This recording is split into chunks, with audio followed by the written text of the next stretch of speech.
प्रभु यीशु मसीह के नाम में जो जीवित परमेश्वर आप सबका स्वागत करता हूं।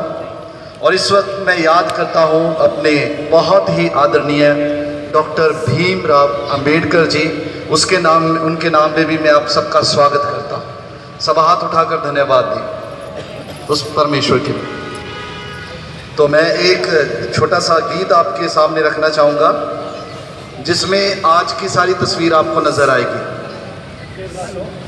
कलम से जो लिखा था मेहनत की स्याही से, ये हमारे विद्यार्थियों के लिए जो जंतर मंतर पे है उनके लिए, वो कागज आज बिक गया बाजार की गली में, मतलब पेपर जो लीक हुआ।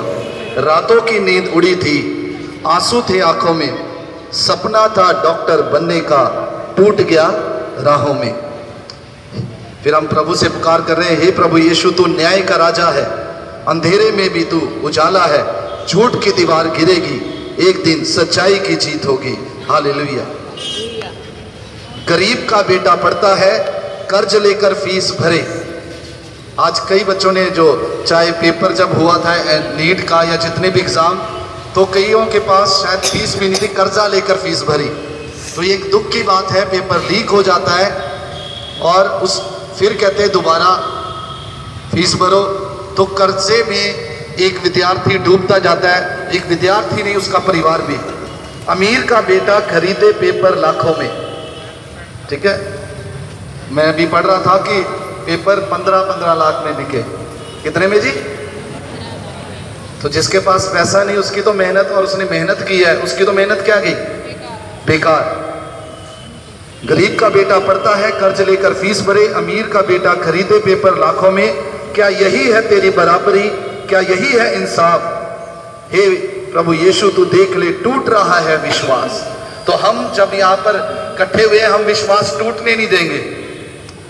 अगर आप सहमत है विश्वास टूटने नहीं देंगे, बोले इनकलाब, इनकलाब, इनकलाब।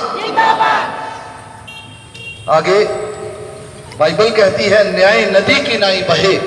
तो आज हम सबका काफी संख्या में यहाँ पर आने का मतलब है, जितने लोग हैं उतनी गिनती में न्याय बह रहा है। न्याय नदी की नाई बहे, हम भी उठेंगे मिलकर, देंगे अन्याय को मात। शिक्षा सबका अधिकार है, ये किसी के बाप का नहीं। यीशु के नाम से मांगते हैं, टूटे हर जंजीर।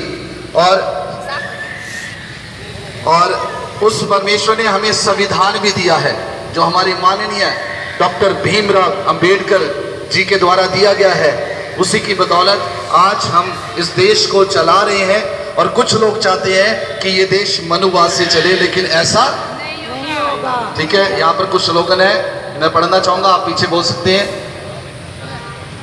पेपर लीक करने वालों, आपने बोलना है डॉक्टर भीमराव का संविधान पढ़ो।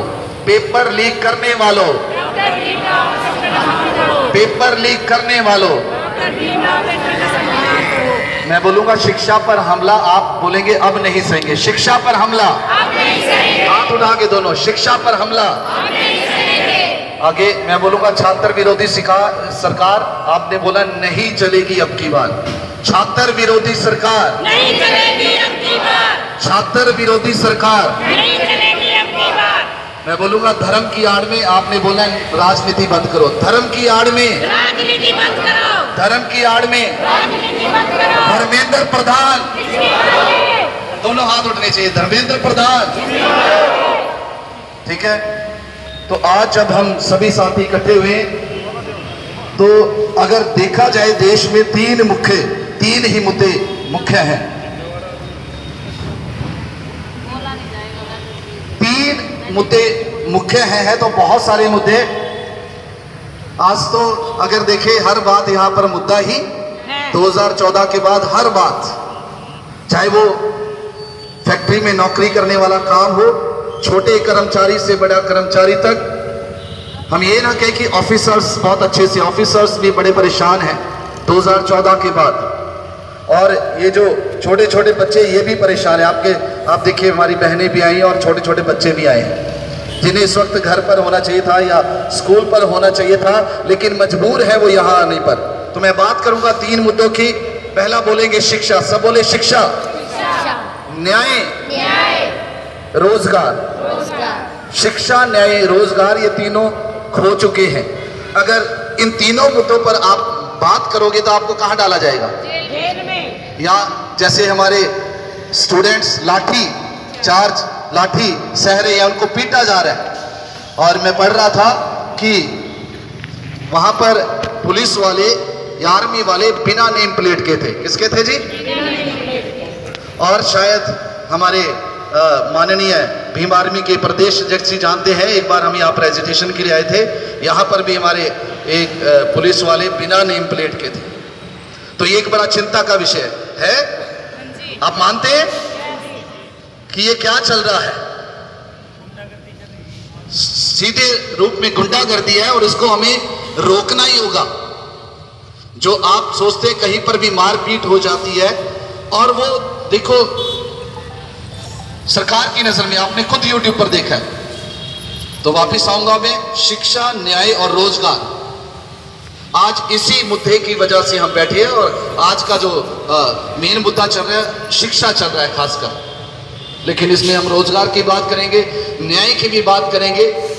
आज कितने दिन हो गए हमारे वहां पर स्टूडेंट्स को बैठे हुए? हाँ जी, कितने दिन हो गए वहां पर? लगभग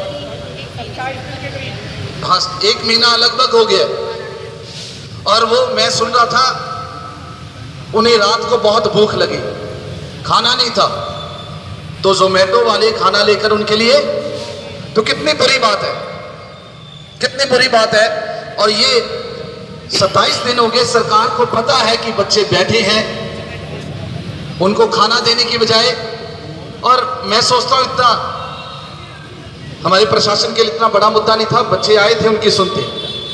बाइबल की एक बात मुझे याद आती है, बाइबल में लिखा है, बच्चों को मेरे पास आने दो, स्वर्ग का राज्य उनका है। बच्चों को मेरे पास आने दो, स्वर्ग का राज्य। तो मैं समझता हूं जब हमारे बच्चे स्टूडेंट्स वहां गए थे, तो सरकार को उनका निमंत्रण सभी उनको ग्रहण करना चाहिए था, और उनको कहना चाहिए था कल को आप ही इस गद्दी पर बैठने, जैसे परमेश्वर कहता है आप ही राज करोगे, वैसे हमारी सरकार को चाहिए थे। तो बच्चे हमारे स्टूडेंट कल को आने वाले समय में हमारे देश को संभालेंगे। हमारे साथी अमित जाटव जी जो अपनी टीम के साथ पहुंचे हैं अल्लूवाड़ा से, यूट्यूबर है भाई अपने, धन्यवाद, स्वागत है उनका जो प्रदर्शन में पहुंचे। तो आज जितने आप भाई बहन हमारे साथी यहाँ पर आए हैं, तो आप, मैं देखता हूँ आप खाली हाथ नहीं आए। मेरा निवेदन है आप सभी बैठ जाइए, सबसे निवेदन है आप प्लीज, आपसे निवेदन है बैठ जाइए।